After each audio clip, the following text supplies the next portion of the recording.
محترم دوستان ذی وقار، السلام علیکم ورحمۃ اللہ تعالی وبرکاتہ۔ آج 10ویں محرم الحرام ہے۔ آج کے دن کربلا کی سرزمین پر نواسۂ رسول کے خون کے ساتھ ہولی کھیلی گئی۔ آپ کے عزیز و اقارب کی لاشوں پر گھوڑے دوڑائے گئے، پائمال کیا گیا عطرت رسول کی عزت و حرمت کو، خون رسول کو بے قیمت سمجھ کر اسے کربلا کے ریگزاروں پر بہا دیا گیا۔ محترم دوستان ذی وقار، فتح اور شکست دو بڑے نام ہیں، لیکن بعض اوقات انسان شکست کھا کے بھی فتح یاب ہوتا ہے، اور بعض اوقات فاتح ہو کر بھی وہ ناکام ہوتا ہے، فاتح ہو کر بھی وہ ڈیفیٹڈ ہوتا ہے، شکست خوردہ ہوتا ہے۔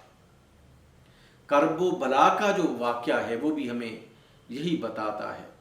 کہ میدان کی جو شکست ہے وہ تو ہم کربلا کے ان مظلوموں کے ساتھ دیکھتے ہیں،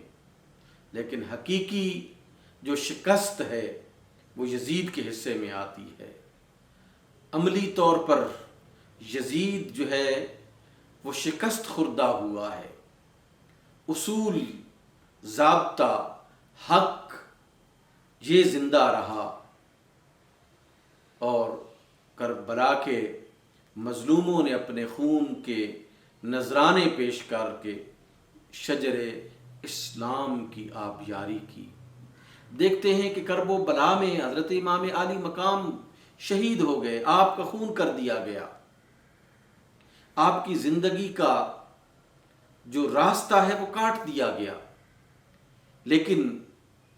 یزید جس نے کاٹا، یزیدی جس نے کرب و بلا کے مظلوموں کو شہید کیا، وہ حرف غلط کی طرح مٹ گئے، ان کا نام و نشان نہیں ہے۔ اگر کوئی نام لیتا بھی ہے تو آپ دیکھتے ہیں کہ کتنی غلاظت ان کے ناموں کے ساتھ لگی ہوتی ہے، کتنی توہین آمیز طریقے سے ان کے نام لیے جاتے ہیں۔ وہ کرب و بلا کے میدان کا فاتح حسین ابن علی کو آپ دیکھتے ہیں، جس نے اپنا سب کچھ قربان کر دیا، سب کچھ شہید کر دیے گئے، لیکن آج بھی عزت و تکریم فرزند رسول حضرت امام علی مقام کے ساتھ ہے۔ آج بھی لوگ جب امام علی مقام کا نام لیتے ہیں تو لوگوں کی نظریں ادب و احترام کے ساتھ جھک جاتی ہیں اور خراج تحسین پیش کرتے ہیں حضرت امام علی مقام کو۔ اس میدان کرب و بلا میں تو خون جو ہے وہ سیدنا امام حسین علیہ السلام کا ہوا ہے، لیکن شکست کس کو ہوئی ہے؟ شکست یزید کو، یزید کی فوج کو اور یزیدیوں کو ہوئی ہے۔ جو مادی معیارات ہیں فتح و نصرت کے، ان میں دیکھیں تو کربلا کے مظلوم شکست خوردہ ہیں، لیکن جو حقیقی معیارات ہیں ان کو جب ہم دیکھتے ہیں تو پھر یزید شکست خوردہ ہے۔ آپ ذرا غور کیجئے کہ امام علی مقام کے بعد واقع کرب و بلا کے معرض وجود میں آ جانے کے بعد جب یزید جو ہے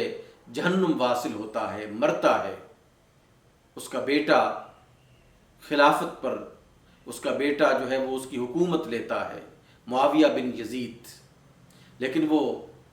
بعض روایات کے مطابق 40 دن اور بعض کی روایات کے مطابق 3 مہینے تک اس خلافت پر متمکن رہتا ہے، اور پھر والد کی اس تخت کو پاؤں کی ٹھوکر سے جو ہے وہ نفرت کی نگاہ سے دیکھتا ہوا چھوڑ دیتا ہے۔ وہ کہتا ہے کہ اس تخت سے مجھے خون حسین کی بو آتی ہے، میں نہیں برداشت کر سکتا کہ اس تخت پر بیٹھوں جس تخت کو حاصل کیا گیا فرزند رسول کا خون بہا کر، کرب و بلا کے مظلوموں کا خون بہا کر جس تخت کو مضبوط کرنے کی کوشش کی گئی، میں اس تخت کو قبول کرنے کے لیے تیار نہیں ہوں۔ والد کی میراث ایک اولاد کے لیے سب سے بڑا تحفہ ہوتی ہے، اور ایک بیٹا اپنے والد کی میراث کو آنکھوں پر لگا کر چوم کر جو ہے وہ وصول کرتا ہے، حاصل کرتا ہے۔ لیکن یزید ایک ایسا بدبخت ہے کہ لاکھوں مربع میل پر پھیلی ہوئی اس کی سلطنت کو اس کا بیٹا پاؤں کی ٹھوکر مار کر مسترد کر دیتا ہے، اور کہتا ہے کہ میں اس حکومت کو نہیں چلا سکتا، اس جو ہے وہ سلطنت کے تخت پر نہیں بیٹھ سکتا جس تخت کو خون حسین کے ذریعے سے حاصل کیا گیا ہے۔ تو فاتح کون ہے؟ فاتح فرزند رسول ہیں، فاتح دلبند مصطفیٰ ہیں، فاتح جگر گوشہ علی ہیں، فاتح فاطمہ کے لال ہیں، جنہوں نے سب کچھ قربان کر کے، سب کچھ لٹا کے بھی سب کچھ حاصل کر لیا، اور شکست خوردہ یزید اور یزیدی ہیں جنہوں نے سب کچھ پا کے بھی سب کچھ جو ہے وہ لٹا دیا ہے۔ اس لیے ہمیں فتح و شکست کے مادی معیارات کو نہیں، روحانی معیارات کو ہمیں دیکھنا ہوگا۔ آج کی کربلا صہیونیت استعمار نے سجائی ہوئی ہے۔ آج بھی ہمیں اپنے اصولوں اور ضابطوں پر قائم و دائم رہنا ہے۔ ہمیں استعمار کے سامنے گھٹنے نہیں ٹیکنے ہیں، ہم نے صہیونیت کو برداشت نہیں کرنا ہے۔ ہم حسین کی طرح آج کی اس کربلا میں کھڑے ہیں، کھڑے رہیں گے، استعمار کے خلاف کھڑے رہیں گے، یہود و ہنود کے خلاف کھڑے رہیں گے، اور صہیونیت کے خلاف کھڑے رہیں گے، جب تک اسرائیل اس روئے زمین سے اور اس صفحہ ہستی سے مٹ نہیں جاتا۔ انشاءاللہ تعالی آج کی عصر حاضر کی اس کربلا میں ہم کھڑے رہیں گے، اپنے خون کے نذرانے پیش کریں گے، اپنی جانوں کے نذرانے پیش کریں گے، سب کچھ لٹائیں گے، لیکن وقت کے یزید کے سامنے سر نہیں جھکائیں گے انشاءاللہ تعالی۔